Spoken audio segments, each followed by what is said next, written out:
Yes. Okay. I think there is some lag because of slow internet.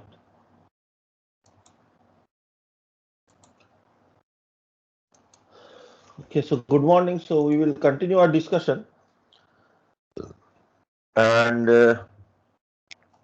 let me quickly revise what we were discussing. So we had started discussing about fuels and combustion, and we noted what are the typical fuels that are required for that are used for thermal power plants. Generally, solid fuels like coal is used, or gaseous fuels like natural gas is used. Okay, both of which are not actually petroleum products. Natural gas is petroleum product, but both of which are hydrocarbons. And the combustion process is nothing but chemical reaction of fuel and air, which results in combustion products and release of energy. So after that, we have seen how to calculate the air-fuel ratio, again, which is simply defined as the ratio of mass of air by mass of fuel. Okay, which can be written as number of moles of air into molar mass of air by number of moles of fuel into molar mass of fuel. And we have seen couple of examples. So one example on how to calculate the air-fuel ratio for complete combustion of propane. You can go through these problems again. And then we have seen how to do the same type of calculation for coal. Okay. Coal has much more complicated chemical formula, and it is not consistent. So we had discussed that the percentages can vary depending on from where the coal is actually obtained. So using ultimate analysis, we can know what are the percentages of each element like carbon, hydrogen, oxygen, nitrogen, sulfur, and remaining non-combustible material. And based on that, we can find out what is the air-fuel ratio. And this we have seen in the previous class. So today we will continue this discussion. Okay. So before going into the next topic, let me quickly explain what is the role of air-fuel ratio on the combustion losses. Okay.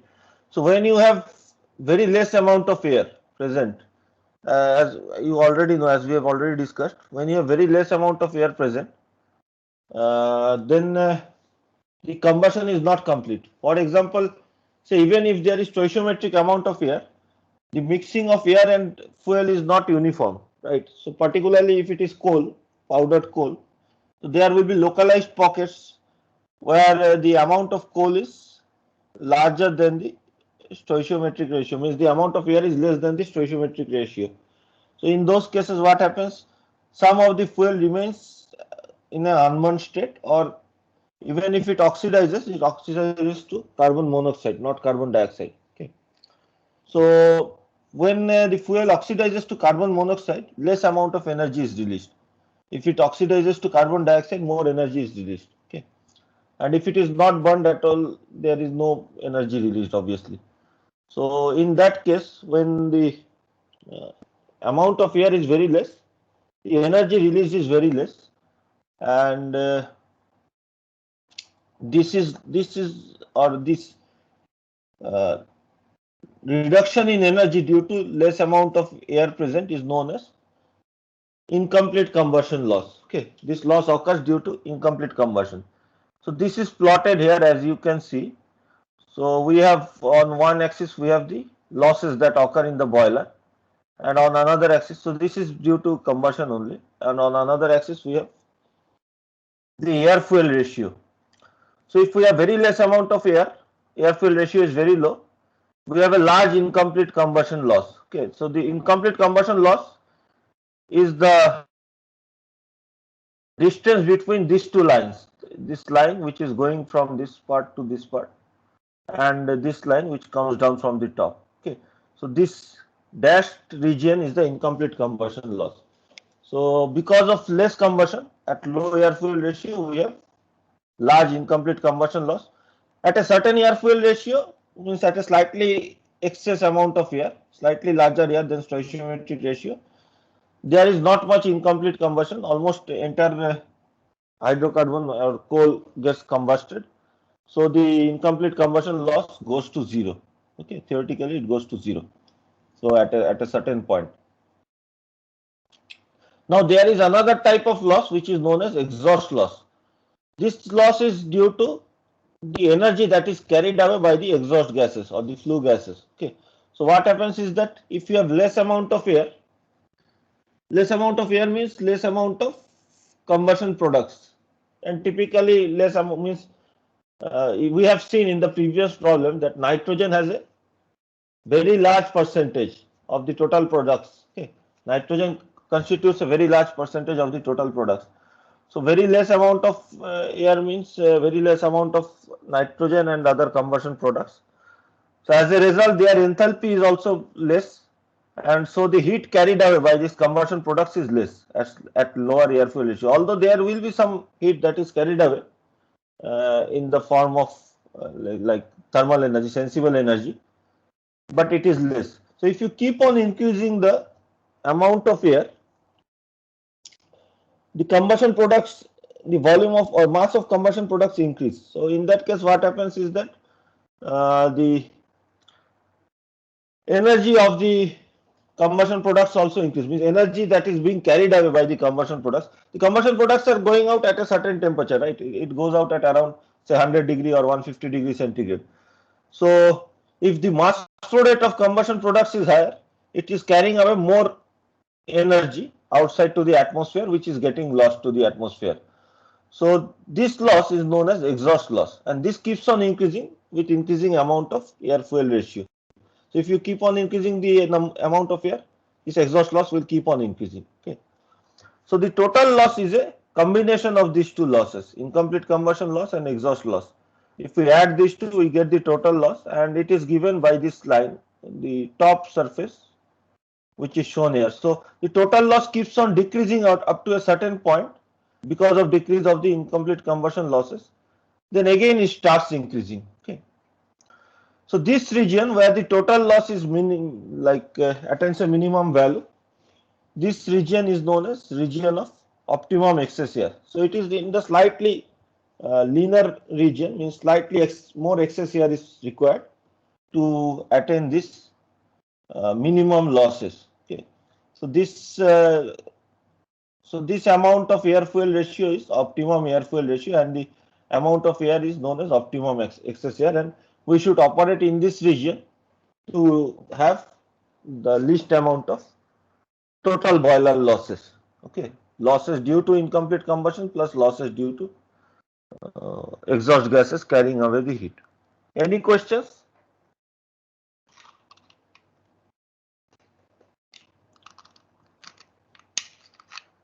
So then let us move to the next topic, which is on how to calculate the enthalpy of combustion. Okay.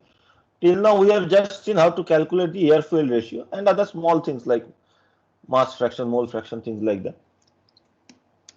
But one of the major areas in this chapter is how to calculate the energy released by a unit mass of fuel. Say 1 kg of coal is there. How are we going to find out how much energy will be released if there is complete combustion of 1 kg of coal? Okay. So this energy which is released is known as enthalpy of combustion. Okay. In a reaction, when there is a chemical reaction occurring, it can be either an exothermic reaction where energy is released, or an endothermic reaction where the energy is taken from the atmosphere. Means either the temperature can increase because of exothermic reaction because the energy is being released, or the temperature of the products can go down if it is an endothermic reaction. Okay. So combustion is by nature is an exothermic reaction because you want some release of energy. Otherwise there is no meaning to it, right? So we want some release of energy so that we can utilize that energy for heating the steam.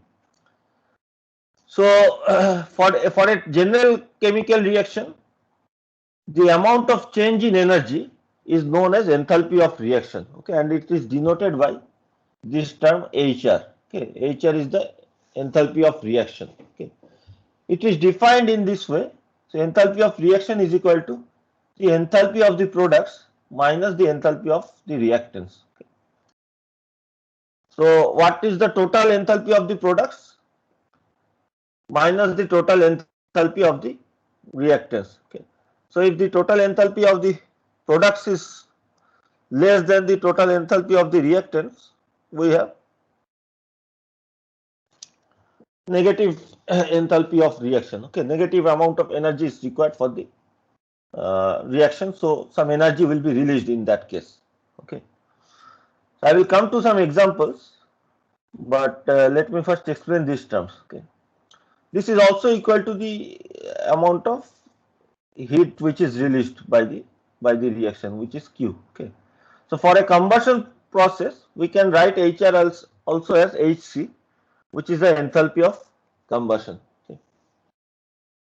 Now, one question that may arise is, or till now what we have discussed or you have studied in thermodynamics is that enthalpy has two parts: sensible enthalpy and latent enthalpy. Okay, sensible enthalpy is because of rise of temperature, and latent enthalpy is because of change of phase. Means solid has less latent enthalpy, then liquid has more latent enthalpy, then vapor has even more latent enthalpy. Okay, so in addition to these two enthalpy values, sensible and latent enthalpy, from now onwards, for this calculation of combustion enthalpies and other things, we will also consider another part of enthalpy which is known as chemical enthalpy.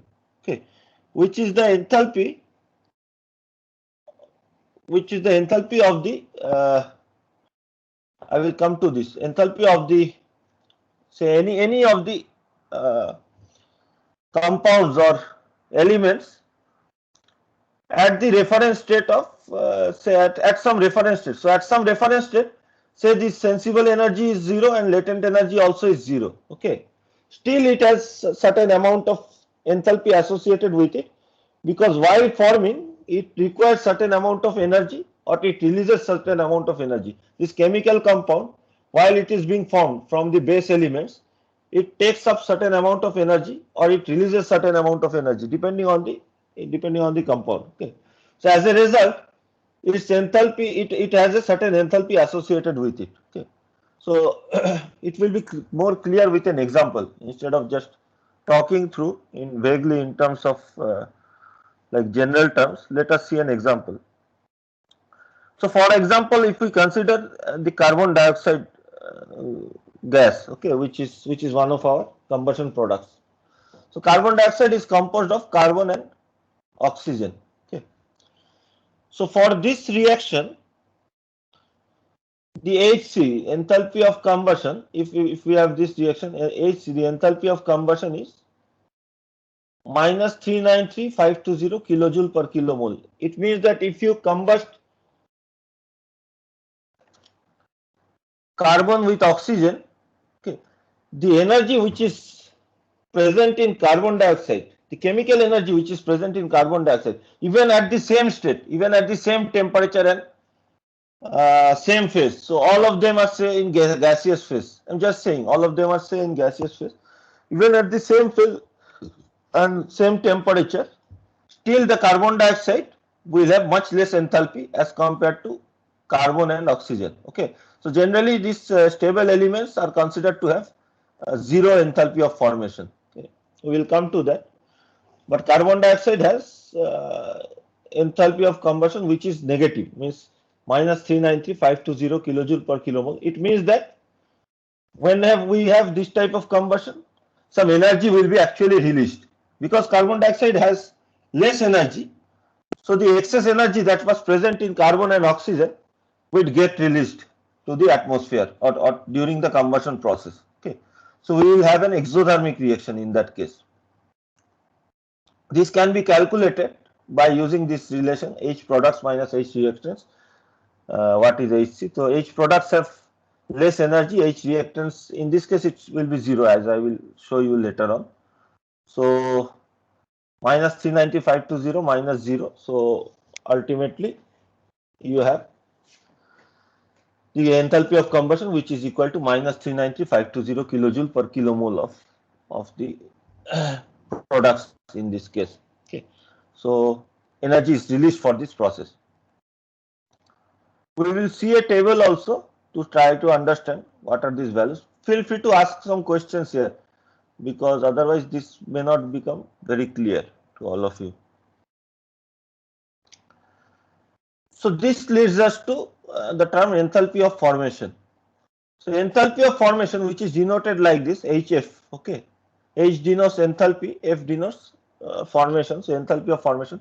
This bar denotes that it is per unit mole, okay. If there is no bar, if I simply write HF, it denotes that it is per kg. If I write with HF bar, it means that it is per kilomole, okay. So these are standard notations, and you should also use these standard notations in your problems. So HF bar is the enthalpy of a substance at a specified state due to its chemical composition, as I was trying to say previously. So each chemical compound has a certain composition, and as a result it has a certain intrinsic energy, okay. So depending on how stable it is, so for example carbon dioxide is very stable, so it is at a very low energy state, okay. If a compound is very unstable, it will be at a very high energy state. So this is given by the enthalpy of formation, okay, denoted by HF dash, and as explained here, it is the enthalpy of a substance at some specified state due to its chemical composition, not due to sensible or latent energy, okay. For all stable elements, what are stable elements? Like oxygen, O2 is a stable element, N2 is a stable element, okay. Carbon in single say element form, single atomic form is stable, C. Sulfur is a stable element, H2 is a stable element. So any of the stable elements, by standard, the enthalpy of formation of all stable elements are taken as 0 at the reference state, okay. What is the reference state? Standard reference state for this type of calculations is taken as 25 degrees centigrade and 1 atmospheric pressure. So at 25 degrees centigrade and 1 atmospheric pressure, we are going to assume that oxygen has 0 chemical enthalpy, nitrogen has 0 chemical enthalpy, carbon has 0 enthalpy, sulfur has 0 enthalpy, H2 has 0 enthalpy. Enthalpy due to enthalpy of formation, okay. It may have sensible energy or latent energy, that is separate, but the energy due to formation is 0 at the standard reference state, okay. And the properties of standard reference states are denoted by the superscript 0, okay. So H0 means enthalpy at the reference state, U0 means internal energy at the reference state, okay. So whenever we have a superscript 0, it denotes that we are at a reference state. So for example, if I write HF0 dash, so it means that enthalpy of formation at the reference state per unit mole, per unit kilomole, okay. And this symbol HF0 dash comma O2 means that what is the enthalpy of formation of oxygen at the reference state per unit kilomole, which by definition is 0. Similarly, enthalpy of formation of nitrogen at the reference state per unit kilomole of nitrogen is also 0 by definition. Similarly for all the other elements. So any of the stable elements is assumed to have a 0 enthalpy of formation, okay. For compounds, the enthalpy of formation can be negative or positive, okay. For example, we have already seen that for carbon dioxide, the enthalpy of formation HF0, CO2 is negative, minus 393,520 kilojoule per kilomole. It means that it is more stable, means it is at a lower energy state. So if we react carbon and oxygen to form CO2, carbon and oxygen both have 0 enthalpy of formation, okay. But because the enthalpy of formation of CO2 is negative, whatever extra energy was there in oxygen and carbon, the enthalpy of combustion. So we have some positive release of energy when carbon and oxygen reacts to form carbon dioxide. Similarly, there may be compounds which has positive enthalpy of formation, okay. which can be a very large positive value. It means that when it forms, it is at a very higher energy state. So it needs certain amount of energy from the outside to actually go to the stage. So it will take energy from the outside, so it will react in an endothermic manner. Okay. So let me show you a table where, so again, I have already uploaded these tables in the Teams portal. You can go through them. These are from the books by Chengal-Bowles. So there is a table on the enthalpy of formation of common compounds and elements, okay, which are required for our course or for in general for thermodynamics. There may be more exhaustive tables in like special manuals may be there with more exhaustive tables, but for this case of for this course of normal thermodynamics course, this table is sufficient. So what it states is that what is the enthalpy of formation? We will ignore the Gibbs function and absolute entropy. We will just consider the enthalpy of formation at the standard reference state of 25 degrees centigrade and 1 atmospheric pressure. Okay. So as we have already discussed, by definition, the elements have zero enthalpy of formation. Okay, so carbon in solid form is taken as the reference state for carbon. It has zero enthalpy of formation. Similarly, hydrogen in gaseous state is taken as the reference state for hydrogen. It has zero enthalpy of formation. Same for oxygen and nitrogen. Okay.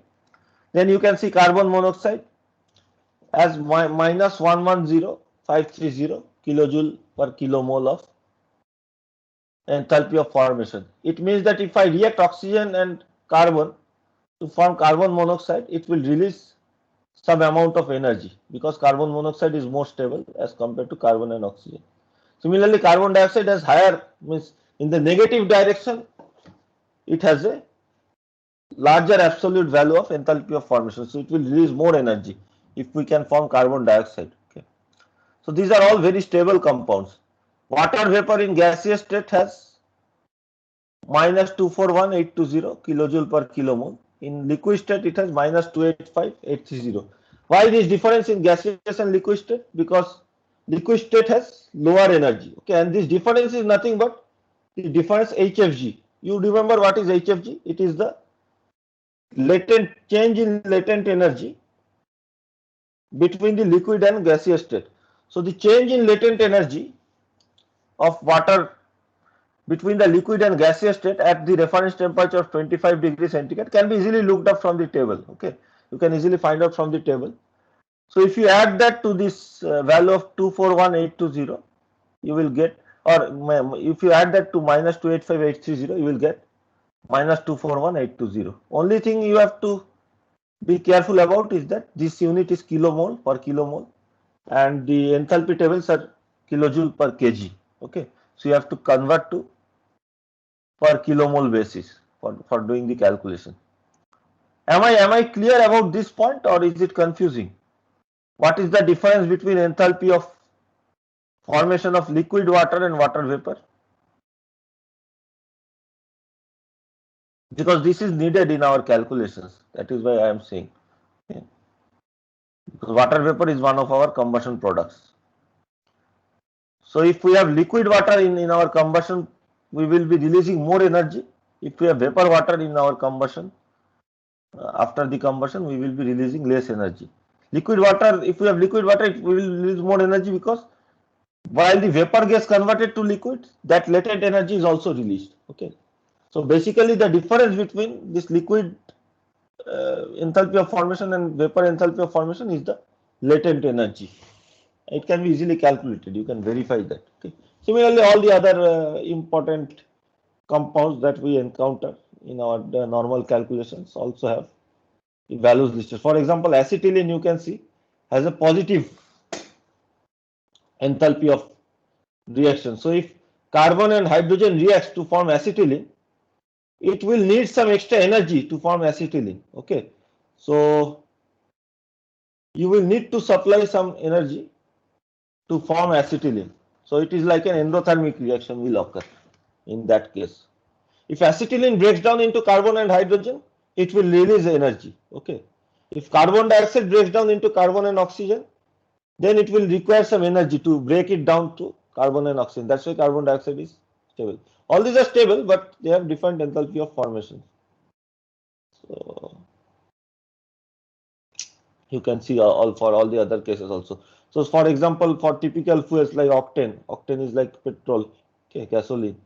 This is the enthalpy of formation. Okay, that's why we can release energy by combustion of octane.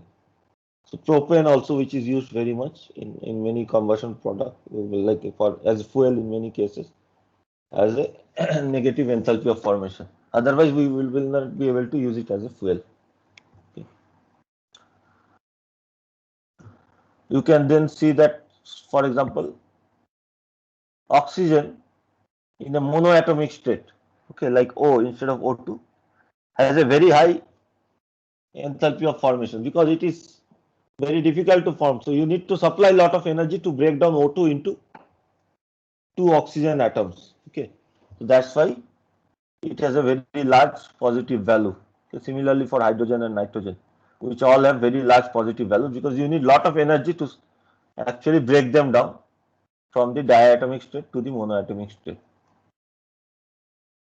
So this table we are going to use, or you are going to use for calculations, because from this table we need to extract data for the enthalpy of formation for different compounds.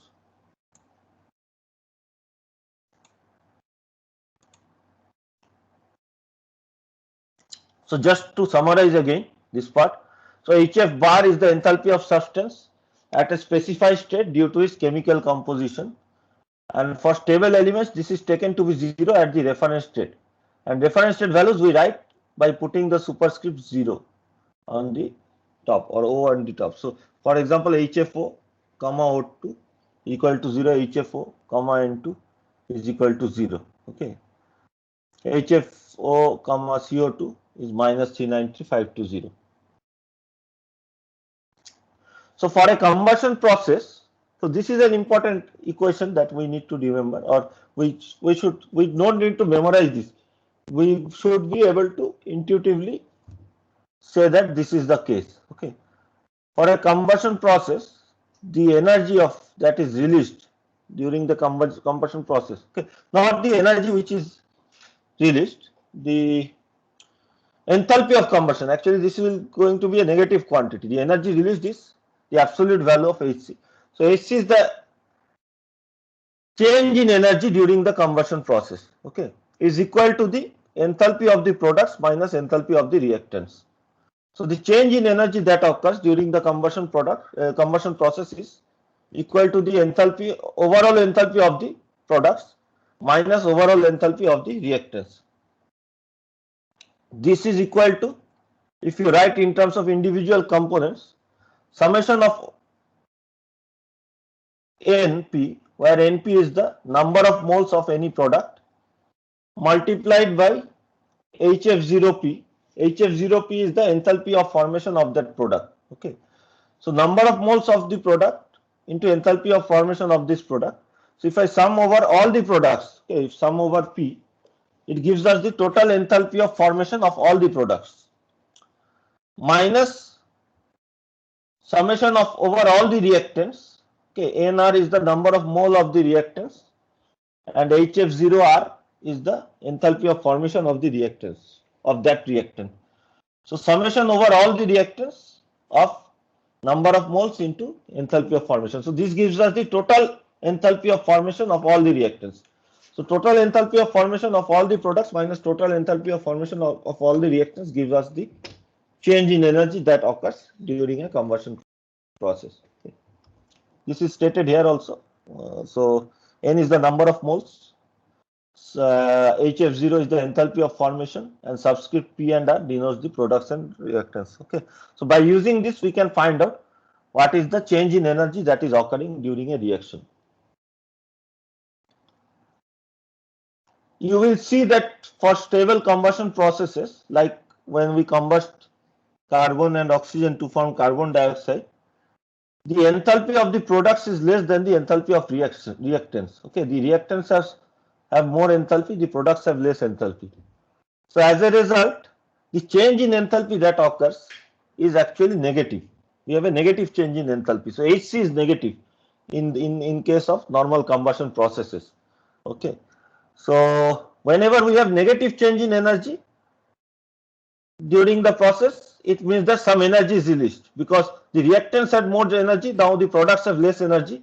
So whatever was the excess energy that gets released during the combustion process, and that is what is used for heating of the steam and like heating for any heating purpose, that extra energy that is released. So for any exothermic reaction, the change in energy that occurs is negative. Okay, so products have less energy as compared to reactants. So we will also define what is the calorific value or heating value of a fuel. Again, you may already know this.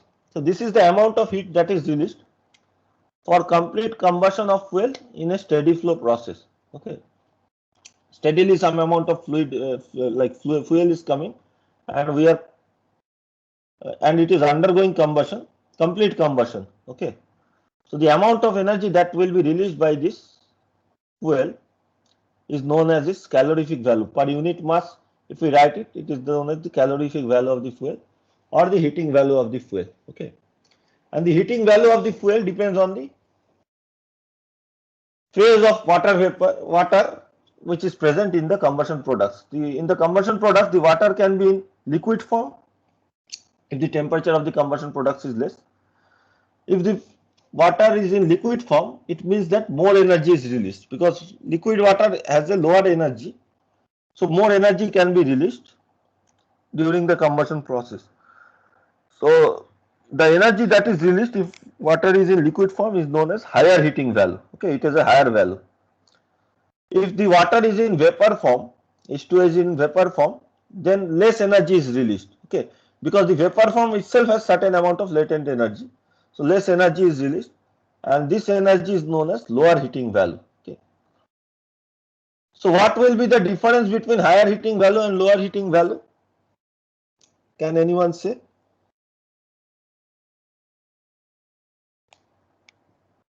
So up to this point I was rapidly talking, so now you have to participate.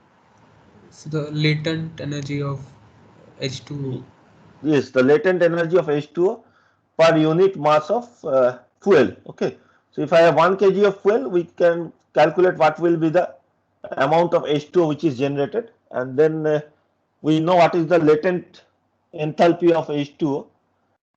Means latent enthalpy change between liquid and vapor state. From the tables we can find out, multiplied by the mass of H2O per unit mass of fuel. This will give us the difference between the higher and lower heating value. Okay, so HHV is equal to LHV plus MH2O into HFG. Okay, where MH2O is the mass of H2O in products per unit mass of fuel. Okay, so if 1 kg for 1 kg of fuel, if I have 3.5 kg of H2O, so we need to multiply by that. HFG is the standard HFG that you know, that is given in the tables. Okay, difference between the enthalpy in the vapor state, saturated enthalpy in the vapor state minus saturated enthalpy in the liquid state. That is the same enthalpy, HFG, which is basically what we call in common language as latent heat of vaporization. Okay, so latent heat of vaporization. So let us look at an example because examples are the best way to learn this topic. Okay, so let us look at an example problem. Any questions up to this point?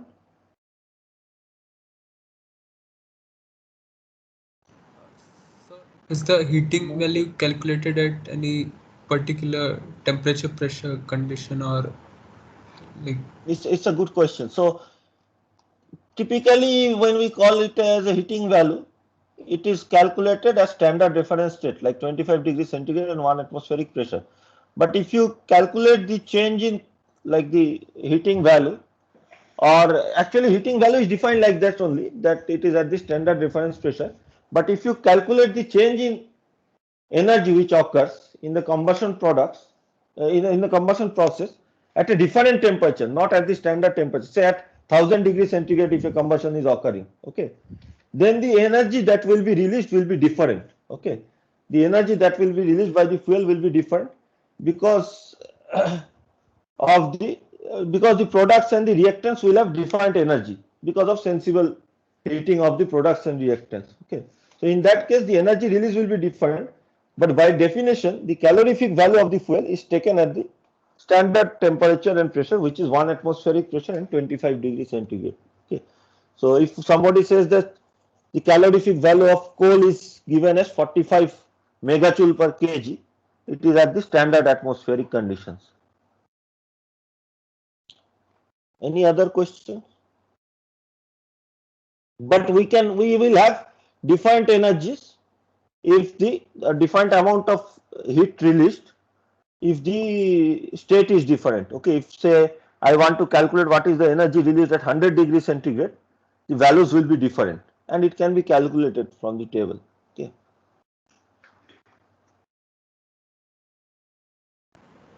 Okay, sir. So let us find the higher heating value and lower heating value for liquid octane. Liquid octane is something similar to like petrol, okay. So liquid octane C8H18 at the standard condition, okay. So we want to basically find the calorific value of of liquid octane at 25 degrees centigrade and 1 atmospheric pressure. For any of these problems, what we need to do is we first need to write down the chemical reaction. So here I am not going to go through the steps that we had gone through in the previous class on how to find the number of moles of the products. You can easily find that, it's very trivial, okay. Number of moles of each of the products by balancing the each of the mass of each of the chemical elements, okay. So for octane, octane has a chemical formula of C8H18, okay. So 12.5 moles of oxygen is required for complete combustion of octane, okay. So 12.5 moles of oxygen is required. We can easily find this out by balancing hydrogen atoms. What will be the number of oxygen atoms that are required? So it results in 8 moles of CO2. 1 mole of or 1 kilomole of octane will result in 8 kilomoles of CO2 plus 9 kilomoles of H2O. Oxygen will be totally used up, but the nitrogen will remain in the products, and the amount of nitrogen will be 12.5 into 3.76 moles of nitrogen. Remember that for each mole of oxygen we have 3.76 moles of nitrogen in the air, okay, and we are using air for combustion. So the complete chemical equation, the equation for the chemical reaction is C8H18 plus 12.5 O2 plus 3.76 N2 equal to 8 CO2 plus 9 H2O plus 12.5 into 3.76 N2, okay. So now remember what is the equation?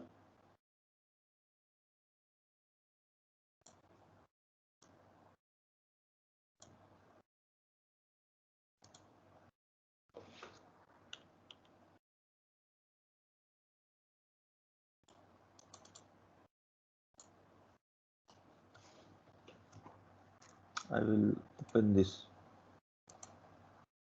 We'll keep this open on the other side so that we can refer to it.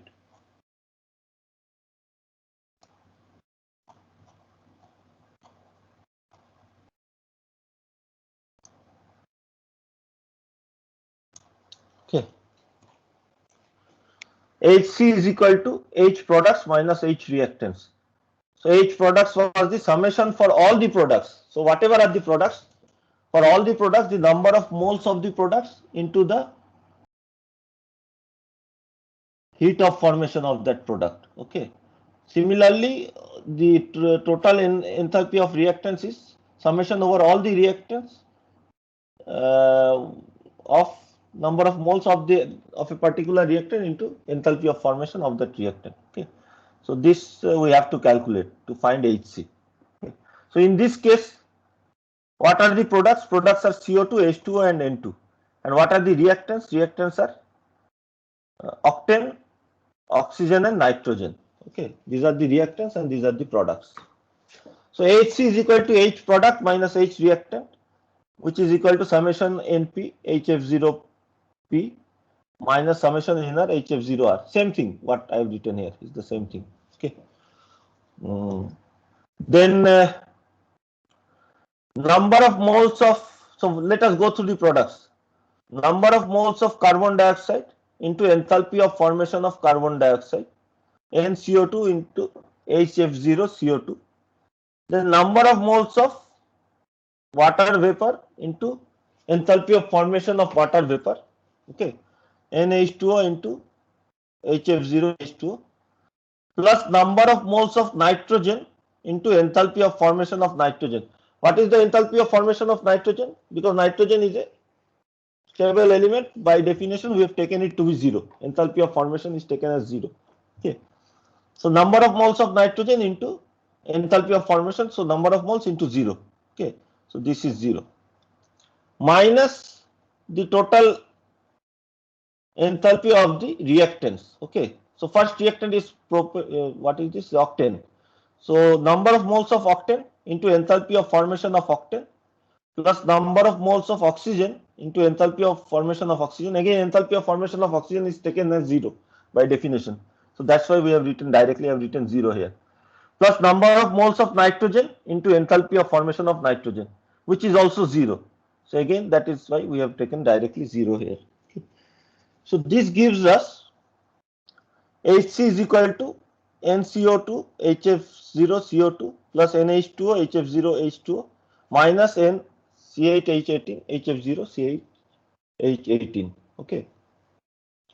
So number of moles are already known from the chemical reaction. What is the number of moles of octane? It is 1. Okay. So we are calculating per unit mole of octane. So it is 1. What is the number of moles of carbon dioxide per unit mole of octane? It is 8. NCO2 is 8. And what is NH2O? It is 9. Okay. So now we have to find out what is the enthalpy of formation of CO2, H2O and C8H18. Okay. To do this, we will go through the tables. So let us try to find out the enthalpy of formation of CO2. Okay. So CO2 in gaseous state, its enthalpy of formation is given as minus 393,520 kilojoule per kilomole. Okay. These are generally given in terms of kilomoles. Okay. So minus 393,520. Okay. So that is the enthalpy of formation, minus 393,520 HF0 CO2. Similarly for water, first we are going to calculate the higher heating value. Okay. Higher heating value is when water is in liquid state. So for water in liquid state, enthalpy of formation is minus 285,830 kilojoule per kilomole. Okay. So that is what we have written, minus 285,830 kilojoule per kilomole for the liquid state. Similarly, we also need to find what is the enthalpy of formation of octane. So again from the table, where is liquid octane?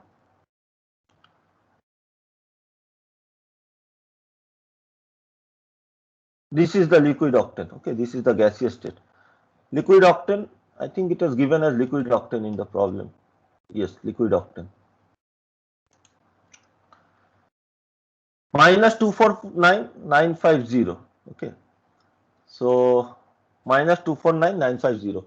So once you find what are the enthalpy of formation of each of the products and reactants, now you can just write down here Hc is equal to 8 into 8 is the number of moles of carbon dioxide into enthalpy of formation of carbon dioxide plus number of moles of water vapor into enthalpy of formation of water vapor minus, because there is a minus sign, minus number of moles of octane, which is 1, into enthalpy of formation of octane, okay, which gives us the total amount as minus 5470680 kilojoule. This should be kilomole per kilomole of fuel. Okay, this is wrongly written as kg. This should be kilomole of fuel. I will, you just note it down. Okay, in the PDF that I have uploaded, it is written as kilojoule per kg. It should be, because we have done the calculation for 1 kilomole of fuel. So this is per kilomole of fuel. This is the energy change that occurs during the reaction. Minus 5470680 kilojoule. Okay, so if I burn 1 kilomole of octane, okay, the change in energy that will occur is minus 5470680. So the energy that will be released is this change in energy that occurs, because this energy decreases, this extra energy gets released to the atmosphere. Okay, so the higher heating value is the absolute value of this change in energy, which is equal to 5470680 kilojoule per kilomole of fuel. So here we have written it correctly. Okay, 5470680 kilojoule per kilomole of fuel.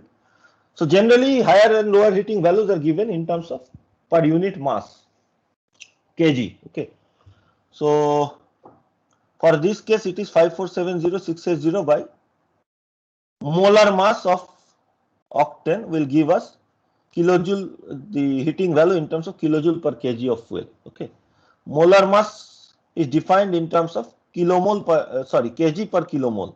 Okay, so for octane you can calculate C8H18. So 8 into 12, where is, yes, 8 into 12 plus 18. So 8 into 12 is 96 plus 18 is 96 plus 18 114. So divided by 114, 5470680 divided by 114 kilojoule per kg of fuel. Okay,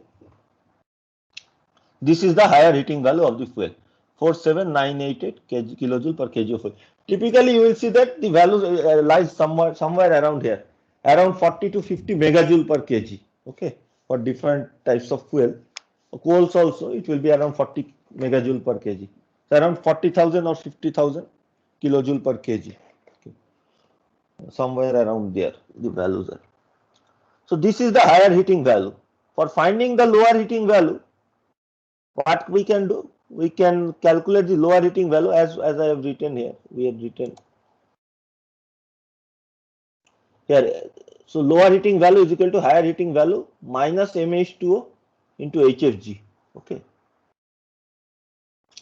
my throat is, I'm going to take just 1 minute break. Throat is causing problem.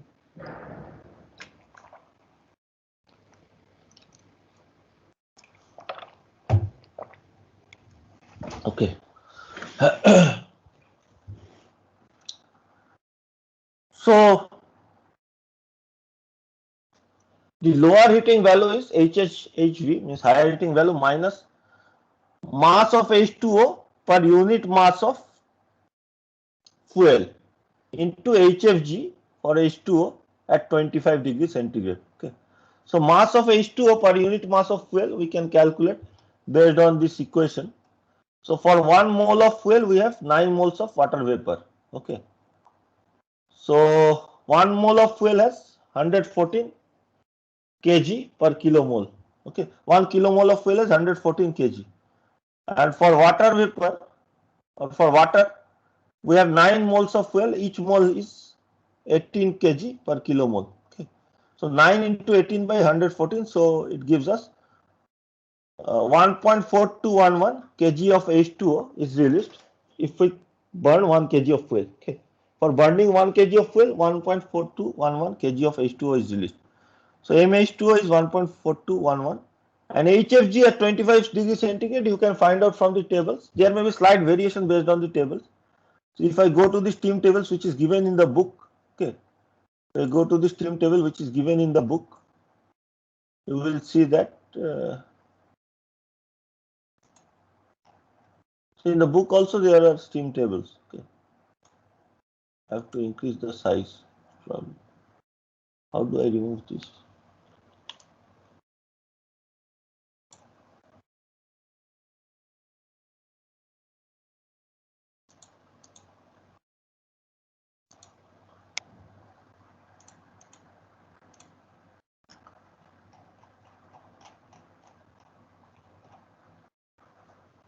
So this is the steam tables. This is another steam table from the book of Chengal-Bose, but We can use this also instead of the steam table that I have supplied. So this is the saturation temperature steam table, and at 25 degrees centigrade as shown here. If you find the value of HFG, HFG is 2441.7 kilojoule per kg. Okay, it is the difference between Hg and HF. So HFG is 2441.7. So that is the value that we will write here.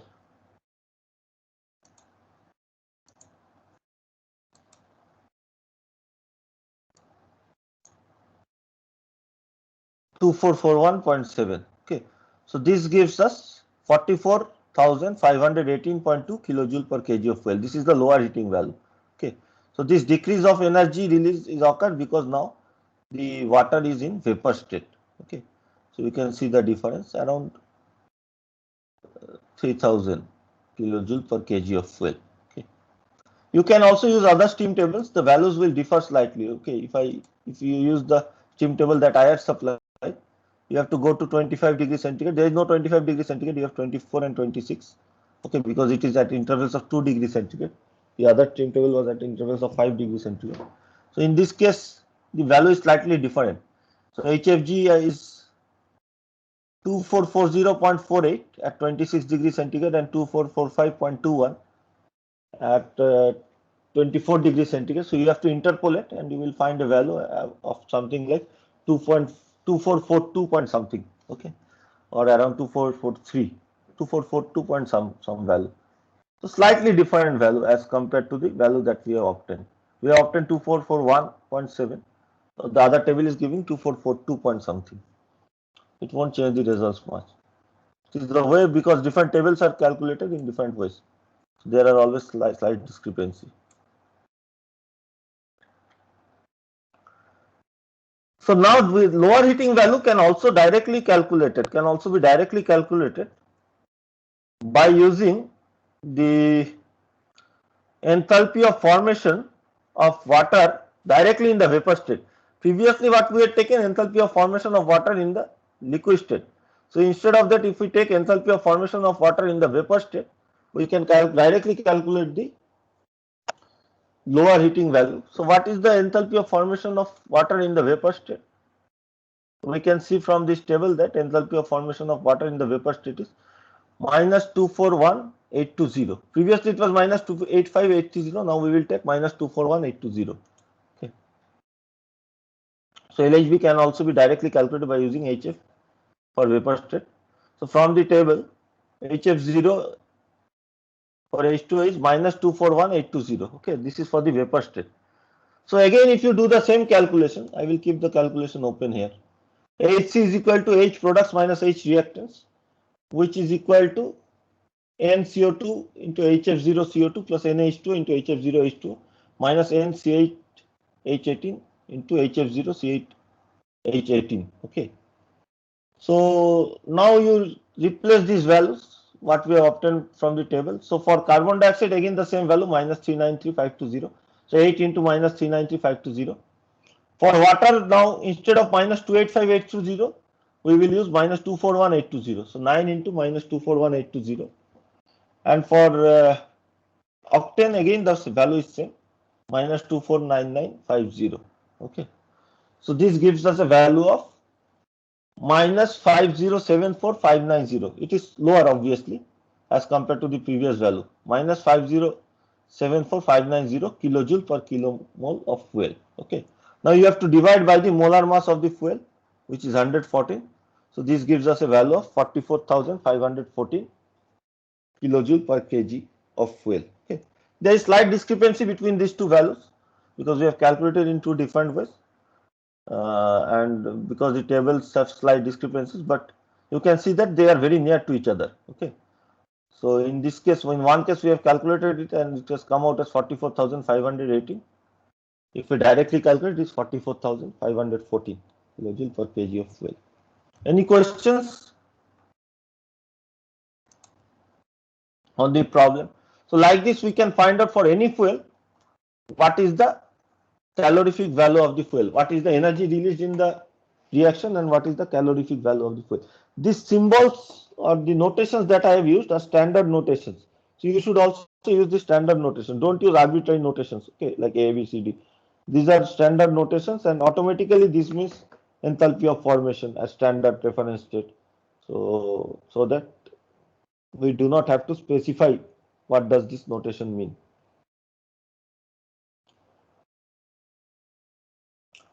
So actually I am going to stop our class today here itself. I am having some throat pain, so we will not continue, and we will continue this discussion in the next class. Next class is, so Monday is a holiday, right? So Monday is Holi. So next class will be on 31st. Is it so? I don't think there are any intermediate classes. Okay. So in the next class we will see how to do a first law analysis of combustion. Okay, and we will find out something which is known as adiabatic flame temperature. So then we will see another problem on adiabatic flame temperature, how to calculate. So adiabatic flame temperature is the maximum temperature that can be obtained during a chemical combustion process. So we'll see how to calculate that, and that will conclude this chapter. Okay, and then we will go towards the final two topics, the steam turbines, the different aspects of steam turbines like nozzles and turbines, moving stages, and then finally condensers and cooling towers, which are the final two chapters. Any questions on today's class?